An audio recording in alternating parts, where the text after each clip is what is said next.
Howdy, folks. Spencer here, and today I'm going to be going through and taking a look at the latest batch of news for STO on both PC and console. As always, chapters are listed down below. And of course, the big news for the week is the announcement of the Unraveled season, which I have already covered in a bit of detail based off the preliminary information they gave us.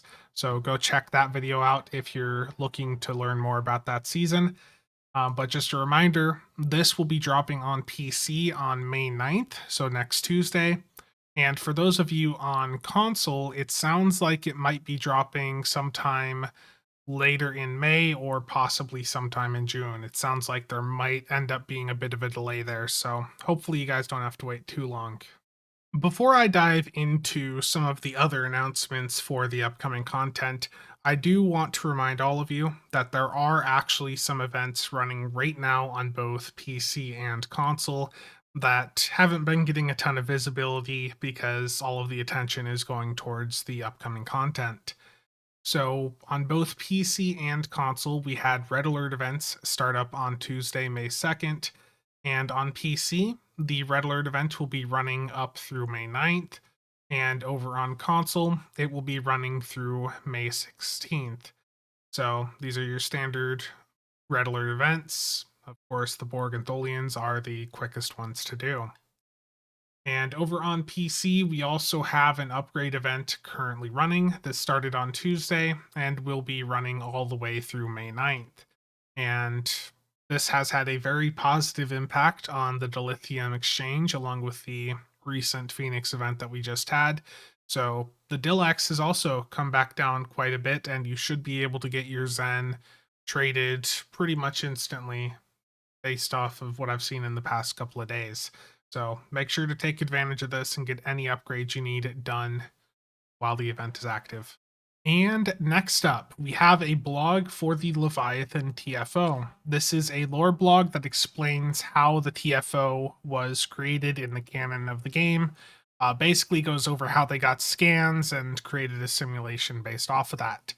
So, a reminder, the Leviathan TFO is a 5-player TFO that is going to be simulating a trench run across the other in a what if scenario for if the Terran Gambit arc had ended differently and we needed to go in with a bit more firepower against the other. Now, this blog is a little bit weird. It's a lore blog, and it starts off by talking about how the captain's chair on the AFS Kittimer has molded itself around Captain Kragon's posterior.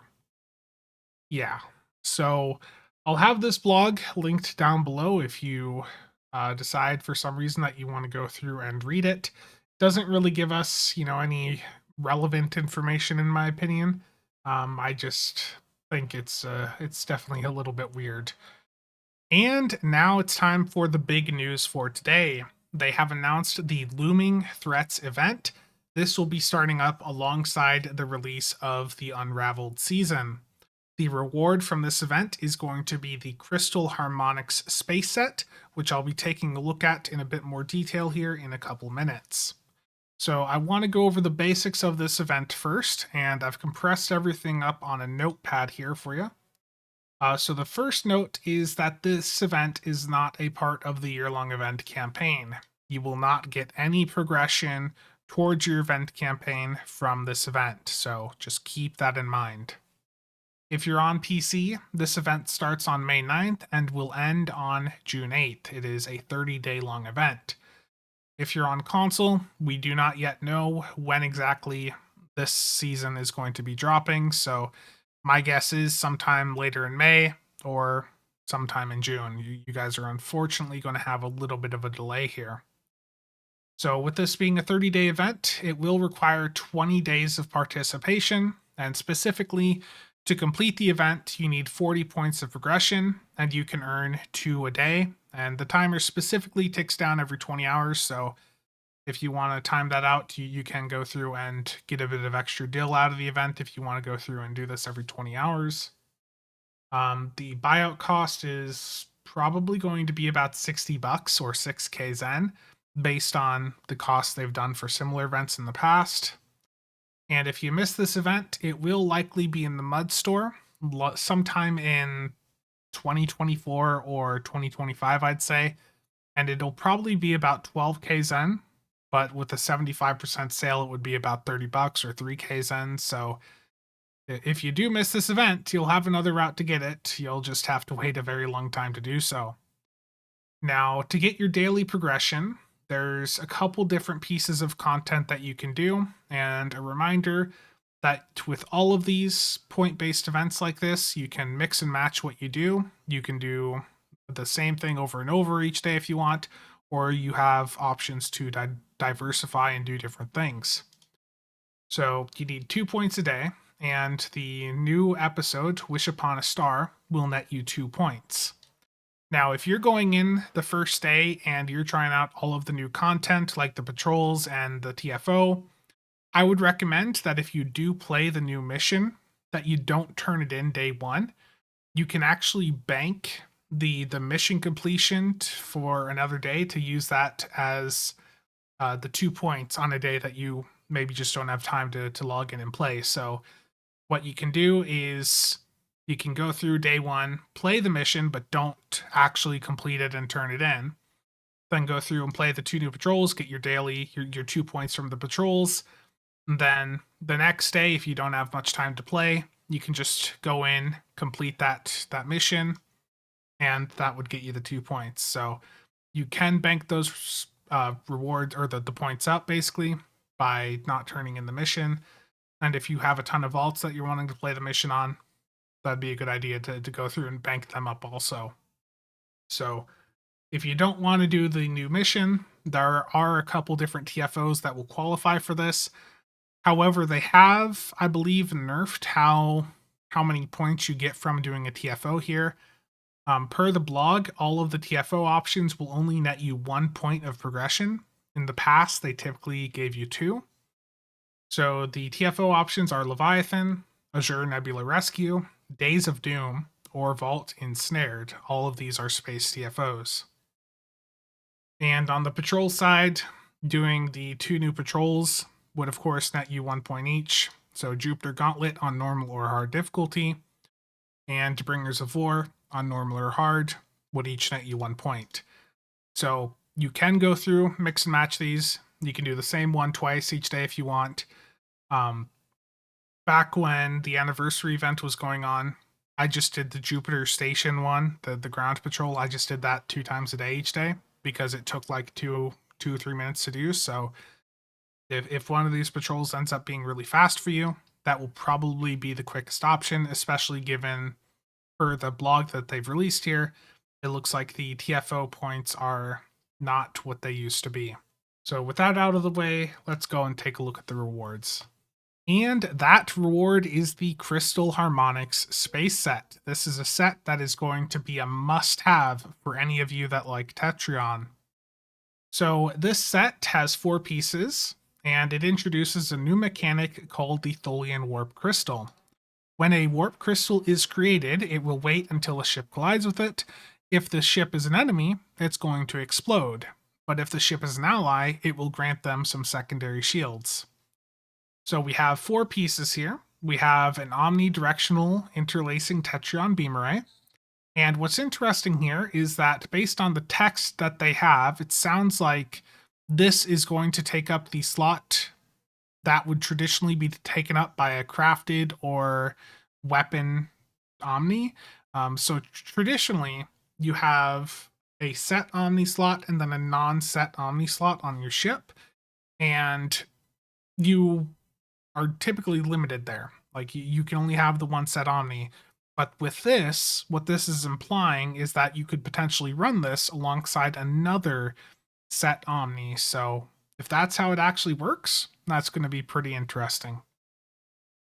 Then we have a Singularity Core and Warp Core. These are going to have the exact same effects. One's for Romulan ships, one's for non-Romulan ships. And for both of these, Tholian Nucleating Warp Core or Singularity Core will create a number of Tholian warp crystals when a foe is defeated. Additionally, it will increase your hull capacity based on shield power. So that's an interesting passive right there on the warp core. We'll have to see again how these warp crystals actually perform, but that does sound interesting. And they're trying to increase the value of shield power, which is basically zero currently, by making it so that you'll get some extra hull capacity based on how much shield power you have. So we'll have to see how that scales up. And this warp core has been modified with Tholian crystallization technology that uses warp power to harden hulls and create Tholian warp crystals. Again, for all of this stuff, we don't actually have tooltips yet, so I'm sure that you'll see myself and others doing full breakdowns of this set, once we have actual um, icons for, or actual tooltips for it, and actually have it on hand to see how it all performs. Next up, we have a shield, the Tholian Enhanced EAC Shield. And this is a covariant shield which has been enhanced with Tholian technology. It will provide you an emergency secondary shield when your overall shield capacity is low. And they do note here that there is one more piece to the set which we can obtain by completing the new mission, Wish Upon a Star. So that is interesting there. And I think that set piece might actually be this console, because yeah, the console's not. I don't think the console is included here. Is this the Singularity Core? So I'm just going to assume that the console here is probably from the new mission, just judged by this wording right here. So this console is a universal. It is the Tholian crystalline interlacer. This console utilizes Tholian technology to enhance Tetryon damage and apply a Tholian web on the target. This web will hold the target in place and will deal a damage over time to them. So I don't know how this console is going to end up being. There have been other Tholian web consoles in the past, and Cryptic nerfed them. So we'll have to see how this one performs, but my expectations for this console specifically are pretty low. Now, there is, of course, a sept bonus here. So if you have, you can have up to 4 pieces on for that bonus. So with the 2-piece, you will get increased crit chance and crit severity against your target when you use Tetryon weapons. So any Tetryon weapons on your ship would get that crit chance and severity. The 3-piece is Tetryon nucleation. When you have Tetryon weapons on, they will have a chance upon hitting the target to create a Tholian warp crystal. And the 4-piece is stochastic warp field nucleation. All of your Tholian warp crystals become active and seek out nearby foes, detonating on impact. So really all of this set rides on how good these Tholian warp crystals are. I do think that the 2-piece is pretty much going to be a must-have for any Tetryon build, but the 3-piece and the 4-piece, that's really going to depend on the actual performance of this set. The Tholian warp crystals, if they don't end up doing that much damage, they're going to be worthless. But if they do, I don't know how many will spawn, so it's hard to say what damage they need to do, but if you can get a decent amount of DPS out of these things, like 50 to 100k, I would think that would probably be enough to make some people move over to Tetryon. But if they do like 5 to 10k DPS, it's not going to change a damn thing. So we'll have to wait and see for a lot of this set here. Really, I don't think this is going to change the meta. More, this is just going to open up other ways to build your ship, which is really what they're going for here. And of course, I will be going through and testing this set out, but that's going to be a couple weeks from now because I'm going to be going through and getting it free to play. I think that the set is interesting, but I don't think it's interesting enough to justify going in and spending $60 on it, as hopefully many of you can understand and agree with. So stay tuned for that content at the end of the month. And the last thing I want to talk about is just a quick recap of the 10 forward. So the 10 forward discussed the Gorn Hunter Pilot Raider, which we're going to be getting here in the Infinity Lockbox next week on PC. And I'll be doing a video going over this ship in a bit more detail, probably sometime tomorrow. I think that this ship is neat. It's got some interesting stuff on it. The trait looks interesting. But given that it's a lockbox ship and it's a pilot raider that spins like the courier did, where it goes back and forth, just spinning like a fidget spinner, I don't foresee this being a very popular ship. So stay tuned for that video tomorrow, where I'll be going through and looking at the ship in much more detail. But I do want to quickly mention one other thing that they sort of teased at the end of the 10 forward. So let's take a listen. We didn't show. It's got 5 engineering, slots. 1 science, Yeah. and 5 tactical.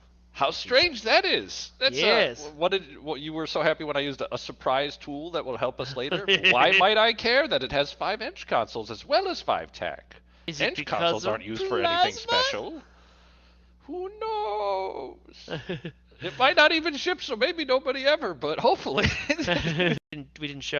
So again, like he said right there at the end, Jonathan was sort of hinting at maybe some potential changes or like a new engineering console in the future that might be of value to a lot of us. We don't have any information, and as he stated right at the end there, it may not even ship, so it's not guaranteed.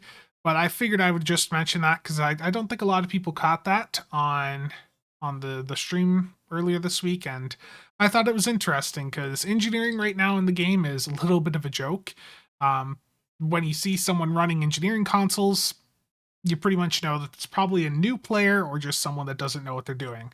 So I think it would be really good for them to go in and do something for engineering, especially engineering consoles, and hopefully whatever Jonathan is working on is allowed to ship and go live. So just wanted to get that quickly tossed in. Thank you again to all channel members and viewers for the continued support. Stay tuned because there is more content coming over the next couple days, looking at some of the upcoming Unraveled content in a bit more detail. Thanks for watching and see you guys around.